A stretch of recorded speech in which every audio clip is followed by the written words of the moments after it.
And welcome, all you late risers slash North Americans, to the replay broadcast, the rebroadcast, if you will, of the Acer Team Story Cup Evil Geniuses versus Team Liquid.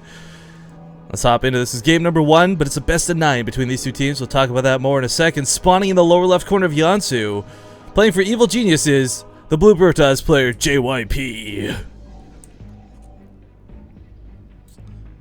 And in the top right for Team Liquid, I love this man a lot. It's going to be the Red Terran player, Taeja. Team Liquid.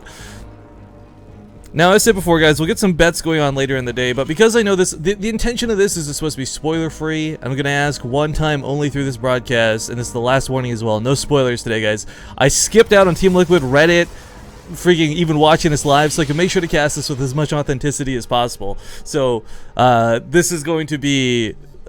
just treat it like the real deal is how we're going to look at it for now. But anyways, with the Acer Team Story Cup, this is a best of 9 between these two teams, but a best of 1 between these two players. That's why you don't see a score displayed on this screen. There'll be a score between screens, so you know which team's up to what point if you're just tuning in, or if you got AFK or whatever. But I want to talk about seeing JYP here. I mean, Taeja is kind of an expected player to come out of Team Liquid, because Evil Geniuses has got their share of Zerg players, let's be honest. But to play JYP early, to me, this is really cool for 2 separate reasons. One, if they were expecting Taeja first, like if Evil Geniuses said, like, look, there's no way they don't play Taeja first, and they're like, alright, let's send a Protoss against them. This could be the smartest choice of all time, because Taeja, along with pretty much the rest of the Terran community, is in this real fickle rut when it comes to dealing with Protoss TVP. But that aside, I mean, JYP last season, JYP in general, he hasn't had a lot of results that you sit there and go like, wow, man, that guy's the sickest Protoss player I've ever seen. Now, that's not to call him a bad player, and I don't want people to mince words with that or misunderstand, but he's just not been the same powerhouse that, say, Jaedong has been, right? So, I don't know if they're considering Jaedong their big guns, if they're holding him back, if this was, again, a tactical decision or not, but that's the cool thing about the Acer Team Story Cup. There's a lot of out-of-game tactics that get involved with this. And both teams do come in blind pick, worth noting. So they don't know it's going to be Taeja first, and Team Liquid doesn't know it's going to be JYP first. So, but this point onwards, now if Evil Geniuses lose game 1, they were like, okay, who can we send against Taeja? Because we know how Taeja plays. Alternatively, for Team Liquid, it's like, okay, wow, Taeja lost to JYP. Who do we send out that's a Protoss sniper? You know, grab Snoot or TLO or somebody. But tactics aside, and going off of what's actually happening in the game, we do see we had one Reaper come out of Taeja, and then quickly goes into a reactor. This is something I would have expected to see with a second barracks down. As Joshi, if you guys know, he does a similar build to this, where you go for that same expand, but you do need 3 Marines worth of production on the off chance there's Oracles. But what this Reaper is going to do is try and get some kills, but beyond that, confirm that there's not going to be a Stargate, confirm that there's not an early Twilight Council, and it's really important that he does this as well. But one thing I really admire, by the way, JYP's built his base up, anti-Reaper! He's blocked off the side so the Reaper can't walk around the mineral line, and he would have to walk through it alternatively. That's why we see Taeja kind of disengage and not really dive in for a bunch of kills right now, because he's not afforded the opportunity. So good building placement here out of JYP. On his way back for round 2, but unfortunately will be blocked out and does have to be careful. There's a cliff you can escape from here, and he's going to get away from it, no problem.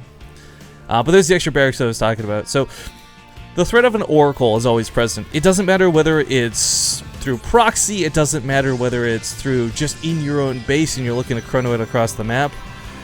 I mean, the reality is, you're always going to be worried about an Oracle as a Terran player. So you want to be able to produce at least 6 Marines. Because if you don't have 6 Marines in your mineral line, you have no chance to shut down that Oracle. Unless you got, I guess, Spider Mines or Widow Mines or an Engineering Bay. Spider Mines, Widow Mines, man, it's whether I'm casting Starbow or regular StarCraft, I always mix those two up. Bad, Rifkin, bad.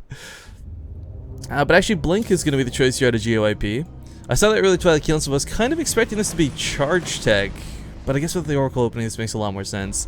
Reaper is going to dive into the mineral line, almost gets surrounded. I don't know how it avoided death there. The Stalker's not going to be able to finish it off. And this gets overshot at the bottom of the cliff. First blood. Okay, so that's a little unfortunate for Taeja. Loses his scouting tools, but at this point, he's kind of beyond scouting. He's looking to move out and poke a little bit. This sort of push, it's not a scary force. It's like 7 Marines. Sometimes a Marauder comes with it. Yeah, there we go. The idea with this is you want to force out a photon, overcharge your opponent's natural, so you can start dropping a little bit earlier, a little bit later on. The problem is, though, Taeja really needs to find out that this is going to be Blink. Now, he did see the Twilight Council, and he might assume it's Blink. And if he does, that's okay. Because, let's be honest, Yansu, Polar Knight, Frost are kind of like these maps that are, well, you would expect Blink on as a Terran player. It's really good and plays to the strength of the terrain, but it's not going to blink just yet. This force is quite scary. Concussive Shells is done. He might get a Stalker kill here. Will get the Mothership Core if he decides to focus it, but chasing the Stalkers instead. I kind of would have liked to have seen him chase down that Mothership Core. Going for the Stalker I don't think is that big of a deal, but the Marines turn around and say, oh yeah, I guess that's a possibility. Runs to the high ground to get away from this, but now there's not enough power to kill the Mothership Core. Not with the Stalker there, at least. If he kills the Stalker, it's a different story altogether, but now there's another Stalker warping in, and Taeja is pretty much done with this little poking force. Does get some kills for this, though, so it's not for nothing. But unfortunately, didn't get to see any further tech. 4 gateways is a little bit scary because he knows the 5th one's over here, but 5 gates blink, I mean... Again, I don't know if he's expecting this or not. He may not be expecting this, and if he's not, this could be trouble. He does have plenty of production right now, but if he throws units away, the thing about Blink is it snowballs very quickly, and you have to be incredibly careful not to allow that to happen. But a couple Marauders going to poke in the middle of the map. Going to catch a Stalker or two. Unfortunately, this force, even with Concussive Shells, not quite enough to deal with these Stalkers, and Taeja trying to fall back from this, but simply can't. Trying to focus the fire down the one Stalker, maybe? No, gonna go for that other one on the right instead. This is looking really bad, guys. This is almost game over, I would say. Taeja, I don't think was anticipating the Blink follow-up to this. He did see so many Stalkers, though, so it blows my mind that he wouldn't. But Blink's up into the main. Too many Stalkers. SCVs need to be pulled, and no Time Warps going down just yet, but there we go on the ramp. We'll keep those Marauders back. Fresh ones popping out of the barracks, trying to back up. Stim's not quite done yet. It is seconds from finishing. Not seconds, like 20 in-game seconds, but still. Cleaning this up is a possibility, but not without taking heavy losses. Taeja knows this as well. Good game is called. And game number 1, in a very hasty manner, will go to Evil Geniuses.